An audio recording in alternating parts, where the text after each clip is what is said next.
दोस्तों, साल 2025 में शारदीय नवरात्रि कब प्रारंभ रहेंगे और यह नवरात्रि कितने दिन के रहने वाली है?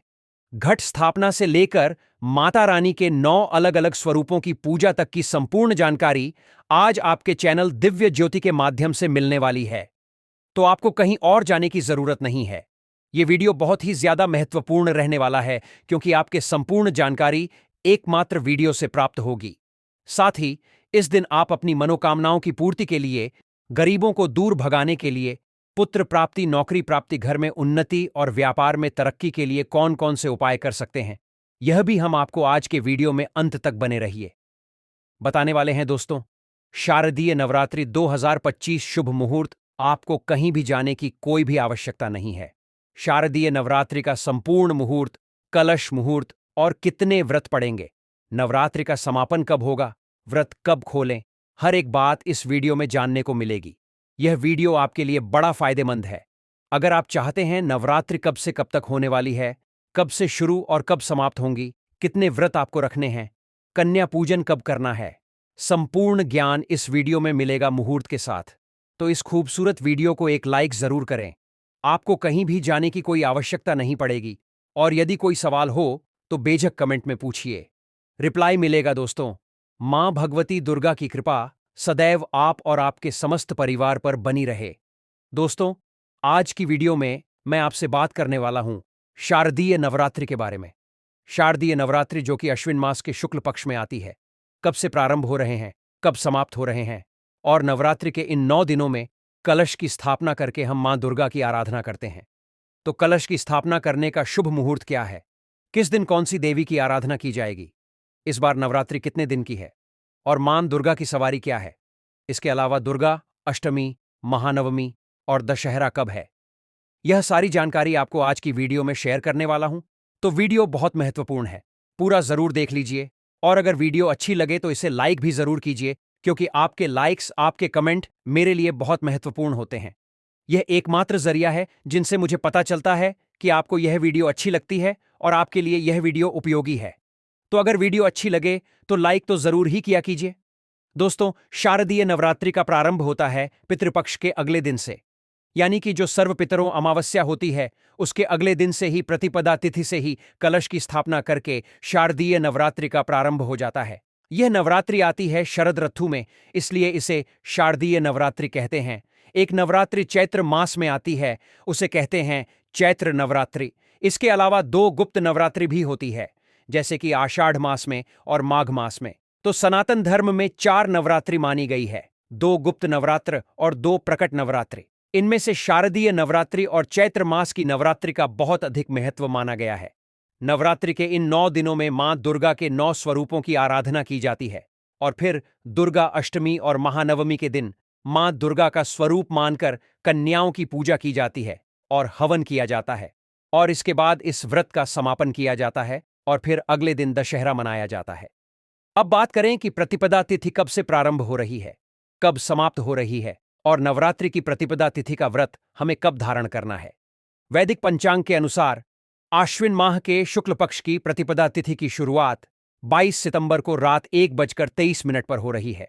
वहीं इस तिथि का समापन 23 सितंबर को रात 2:50 पर होगा। ऐसे में 22 सितंबर से शारदीय नवरात्र शुरू होंगे। इसी दिन घट स्थापना की जाएगी।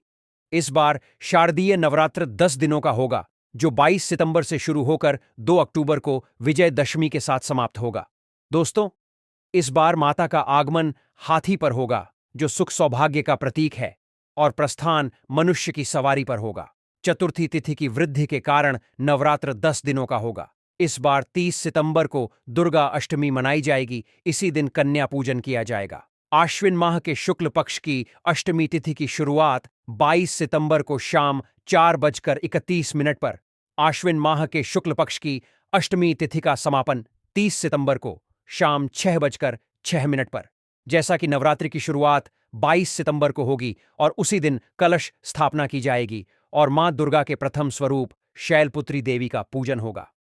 प्रिय भक्तजनों, हिंदू पंचांग के अनुसार 22 सितंबर 2025 को घट स्थापना का शुभ मुहूर्त सुबह 6:09 से लेकर 8:06 तक रहेगा। भक्तों को कलश स्थापना के लिए लगभग 2 घंटे का समय प्राप्त होगा। इस दौरान किसी भी समय घट स्थापना कर मां दुर्गा की पूजा अर्चना कर सकते हैं। इस दिन अभिजीत मुहूर्त सुबह 11:49 से लेकर दोपहर 12:38 तक रहेगा। इस शुभ घड़ी में भी घट स्थापना की जा सकती है। नवरात्रि का पहला दिन 22 सितंबर सोमवार को मन शैलपुत्र का दिन रहने वाला 23 सितंबर मंगलवार को मां ब्रह्मचारिणी की पूजा होगी। मंगलवार के दिन माता ब्रह्मचारिणी की पूजा आप करेंगे और शारदीय नवरात्रि का तीसरा दिन होगा, यानी कि तृतीया तिथि 24 सितंबर 2025 बुधवार को है। इस दिन आप माता चंद्रघंटा की पूजा करेंगे, जो माता दुर्गा का तीसरा स्वरूप माना जाता है। शारदीय नवरात्र का चौथा दिन होगा, 25 सितंबर गुरुवार का दिन होगा। इस दिन माता की कुष्मांडा रूप की पूजा की जाएगी। इस बार चतुर्थी तिथि की वृद्धि है। चतुर्थी तिथि के 2 दिन पड़ने के कारण इस बार नवरात्र 10 दिनों का होगा। चतुर्थी तिथि 25 सितंबर व 26 सितंबर को भी रहेगी। 26 सितंबर को सूर्योदय के पश्चात प्रातःकाल 6:48 तक चतुर्थी होने के कारण उदया तिथि में 26 को भी चतुर्थी का मान होगा। पंचमी तिथि अगले दिन 27 सितंबर को 8:65 पर रहेगी। अतः उदया तिथि में पंचमी 27 सितंबर को ही मिलने के कारण पंचमी का 27 सितंबर को होगा। दोस्तों, इस दिन विनायक चतुर्थी भी है और इस दिन मां भगवती दुर्गा के चौथे स्वरूप मां कुष्मांडा की आराधना आपको करना है। 26 सितंबर शुक्रवार के दिन भी चतुर्थी तिथि है और यह चतुर्थी एक दिन बढ़ा रही है, जिस वजह से नवरात्रि 10 दिन के प्राप्त हो रहे हैं। इस दिन भी माता के चौथे स्वरूप की पूजा की जाएगी। नवरात्रि की पंचमी तिथि आपको प्राप्त हो रही है 27 सितंबर शनिवार को, जिस दिन आपको माता स्कंद माता की पूजा आराधना करना है और यह दिन होगा शनिवार का। 28 सितंबर रविवार के दिन माता कात्यायनी की आराधना करेंगे, जो कि मां दुर्गा का छठा स्वरूप माना जाता है। 29 सितंबर सोमवार को माता कालरात्रि की आराधना की जाएगी और माता कालरात्रि को मां दुर्गा का 7वां स्वरूप माना जाता है। 8वां दिन नवरात्रि का अष्टमी तिथि 30 सितंबर मंगलवार को आपको प्राप्त होगी। यह तिथि महाअष्टमी के नाम से जानी जाती है और इस दिन माता महागौरी की पूजा की जाएगी, जो कि मां दुर्गा का 8वां स्वरूप माना जाता है। तो 1 अक्टूबर बुधवार को नवमी तिथि है। महानवमी और 9वां दिन यानी कि नवमी तिथि, जो नवरात्रि का अंतिम दिन होता है। 1 अक्टूबर को है माता सिद्धिदात्री की आराधना की जाएगी, जो कि मां दुर्गा का 9वां स्वरूप मानी जाता है और इनकी पूजा किए बिना संपूर्ण नवरात्रि का संपूर्ण फल हमें नहीं प्राप्त होता। इसलिए नवरात्रि में प्रतिपदा तिथि से लेकर नवमी तिथि तक विधि विधान से माता दुर्गा की आराधना की जाती है। मां दुर्गा के 9 स्वरूपों की आराधना से किसी भी प्रकार की आपकी कामना को पूर्ण हो जाती है।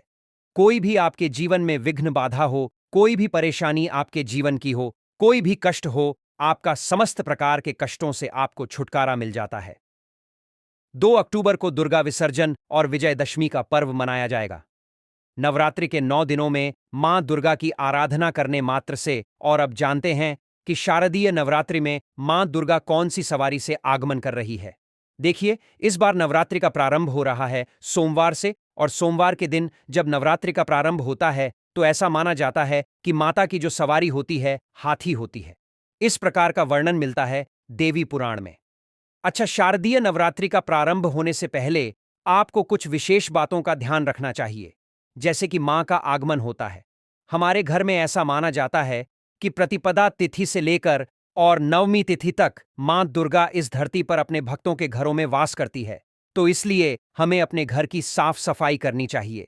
नवरात्रि से पहले ही अपने घर की साफ सफाई कर लीजिए अच्छी तरह से, मतलब घर के कोने कोने की साफ सफाई इस समय में हो जानी चाहिए। ऐसा माना जाता है कि मां दुर्गा उसी के घर में वास करती है जहां पर की साफ सफाई होती है और जहां पर कलह क्लेश नहीं होता, जहां पर सबके बीच में प्रेम बना रहता है, वहीं पर माता का आगमन होता है। तो अपने घर में आपको ध्यान रखना है किसी भी प्रकार से नवरात्रि के इन 9 दिनों में कलह क्लेश ना हो। लहसुन प्याज का सेवन नवरात्रि में नहीं करना चाहिए। मांस मदिरा का तो भूल कर भी नहीं करना चाहिए। अगर आप कलश की स्थापना करते हैं तो आपको अपने घर को कभी भी खाली नहीं छोड़ना चाहिए, मतलब कोई ना कोई व्यक्ति हर वक्त घर में रहना ही चाहिए। अगर आप अखंड दीप दान करते हैं तब भी आपको इस नियम का पालन करना है।